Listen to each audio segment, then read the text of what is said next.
قرآن نے حضرت ابو بکر کو پوری امت سے ہٹ کے الگ سے بیان کیا ہے. فرمایا اللہ تنصروہ، اے ایمان والو تم محمد صلی اللہ علیہ وسلم کی مدد کرو، اگر تم نے مدد نہیں کی فقد نصرہ اللہ، اللہ کر چکا ہے اس وقت مدد، اذ ہما فی الغار، جب وہ دونوں غار میں تھے، ثانی اثنین، دو میں سے ایک کون تھے؟ محمد صلی اللہ علیہ وسلم. یعنی اللہ ابو بکر صدیق کے ذریعے مدد کر چکا. یہاں اللہ نے جب امت مسلمہ سے خطاب کیا کہ اے ایمان والو تم نبی کی مدد کرو، تو اس خطاب میں حضرت ابو بکر داخل نہیں ہے، ان کے علاوہ کو خطاب ہو رہا ہے.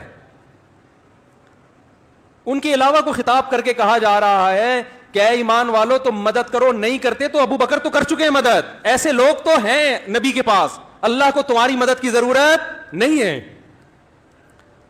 اذ یقول لصاحبہ، جب محمد صلی اللہ علیہ وسلم اپنے صاحب کا لفظ آیا نا، صحابی صاحب ایک ہی معنی ہے، جب وہ اپنے صحابی سے کہہ رہے تھے لا تحزن، غم نہ کرو، ان اللہ معنا، اللہ ہمارے ساتھ ہے. غار میں جب پناہ لیا نا، دیکھو حضرت موسیٰ علیہ السلام جب دریا کے کنارے پہنچے اور پیچھے بہت بڑا لشکر آ رہا ہے فرعون کا، بنی اسرائیل نے کہا انا لمدرکون، موسیٰ پکڑے گئے، مروا دیا، یہ بنی اسرائیل کہہ رہے ہیں. آگے دریا ہے، پیچھے فرعون ہے، بھاگنے کا راستہ نہیں ہے. تو موسیٰ علیہ السلام نے کیا فرمایا؟ کلا، ہرگز ایسا نہیں ہے، ان معی ربی، میرے ساتھ کون ہے؟ اللہ. حضرت موسیٰ نے کہا ہمارے ساتھ کون ہے؟ بولتے کیوں نہیں بھائی؟ ہمارے ساتھ نہیں کہا، میرے ساتھ کون ہے؟ اللہ. لیکن یہاں نبی صلی اللہ علیہ وسلم کو جب چاروں طرف سے گھیر لیا، وہی سچویشن جو بنی اسرائیل اور فرعون کی تھی، وہی سچویشن. لیکن آپ ابو بکر صدیق سے فرما رہے ہیں غم نہ کرو، اللہ ہمارے یہاں نہیں، پھر میرے ساتھ ہے. بعض لوگوں نے اس سے توہین رسالت کی ہے اور یہ کہا ہے کہ موسیٰ معاذ اللہ اپنے ساتھیوں کو بھول گئے ایسے موقع پہ اور کہنے لگے اللہ میرے ساتھ ہے. بعض لوگوں نے یہ لکھا ہے، اور ہمارے نبی کا ظرف اتنا بڑا کہ اپنے ساتھی کو نہیں بھولے.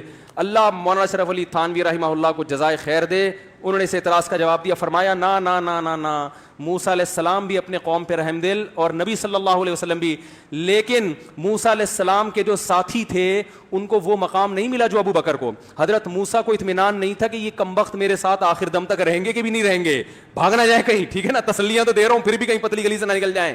تو موسیٰ علیہ السلام کو یہ اطمینان تھا میری مدد تو ہوگی، ان کا کوئی بھروسہ نہیں ہے.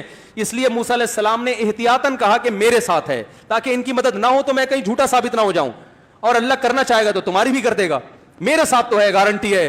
ادھر محمد صلی اللہ علیہ وسلم کے ساتھ ابو بکر تھے، کوئی وحی نہیں آئی، لیکن اللہ کے نبی کو معلوم تھا کہ جو رب میرا ساتھ دے گا وہ ابو بکر کو چھوڑ نہیں سکتا، کیونکہ میں اور ابو بکر الگ الگ نہیں ہیں.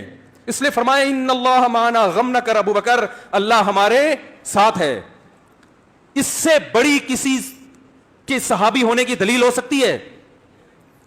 اور ایسے صدیق کا جو آپ صلی اللہ علیہ وسلم، جن کے صحابی ہونے پر قرآن نے گواہی دی اور پوری امت کو الگ کر کے قرآن بیان کر رہے ہیں کہ تم اگر ساتھ نہیں دیتے تو یہ ساتھ دیں، ان سے تو اللہ نے مدد کروا دی ہے.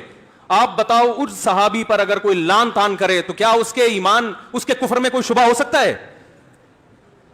ایک حد ہوتی ہے لوگوں کو دائرہ اسلام میں داخل کرنے کی، ایک حد ہوتی ہے. ہمارا ظرف اسلام کے بارے میں بہت وسیع ہے، ہم لوگوں کو دائرہ اسلام سے نکالنے کے قائل نہیں ہیں، لیکن ایک لمٹ ہے، اسلام کی ایک باؤنڈری ہے. اس باؤنڈری سے اگر آپ تجاوز کریں گے تو آپ کو ہم کافر بنا نہیں رہے، آپ کافر بن چکے ہیں، ہم بتا رہے ہیں آپ کا کافر ہونا.